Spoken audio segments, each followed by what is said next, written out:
លោកជំទាវបានស្រីមុំឆ្លើយតបនឹងអភិបាលខេត្តស្រះកែវប្រទេសថៃជុំវិញបញ្ហាស្ពានច្រកទ្វារអន្តរជាតិព្រំលោកជំទាវបានស្រីមុំអភិបាលខេត្តប៉ៃលិនបានបង្ហោះសារឆ្លើយតបនឹងលោកប៉ារិញ្ញា ផុតតិសាទអភិបាលខេត្តស្រះកែវប្រទេសថៃ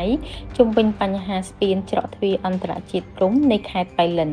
ការបង្ហោះសារឆ្លើយតបនេះធ្វើឡើងកាលពីថ្ងៃទី27ខែមិថុនាឆ្នាំ2025តាមរយៈទំព័រ Facebook ផ្លូវការរបស់លោកជំទាវដែលខ្លឹមសារទាំងស្រុងថាសូមជម្រាបជូនលោកប៉ារិញ្ញា ផុតតិសាទអភិបាលខេត្តស្រះកែវថាលោកអត់ដឹងអំពីប្រវត្តិស្ពានព្រំបានប្រកាសទេប្រទេសកម្ពុជាមានសមត្ថភាពរួមទាំងធនធានក្នុងការសាងសង់ស្ពាននេះតាំងពី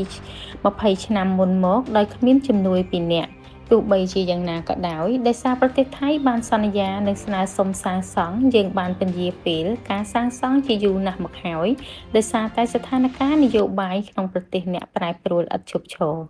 កម្ពុជាតែងតែយោគយល់និងគិតពីមិត្តភាពនិងភាពជាអ្នកជិតខាងគម្រោងនេះមិនមែនជាសកម្មភាពនៃជំនួយមនុស្សធម៌ទេជាថ្មីម្ដងទៀតយើងមានធនធានគ្រប់គ្រាន់ដើម្បីសាងសង់ស្ពាននេះសូមជូនពរអ្នកជោគជ័យគ្រប់បេសកកម្មនិងទទួលបានស្នាដៃក្នុងជីវិតការងាររបស់អ្នកចុងក្រោយមុននឹងចូលនិវត្តន៍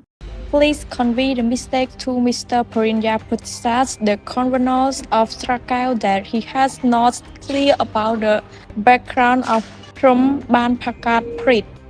Cambodia has the capacity, including the capital, to build Prit since 20 years ago without your ears. However, since Thailand promised and requested to build it, we had delayed the construction for a very long time due to the constant change of political situation in your countries. Cambodia has always been understanding and considerate about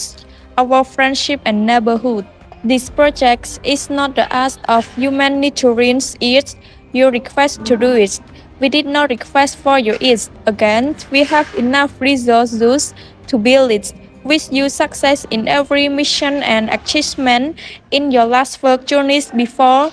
retirement.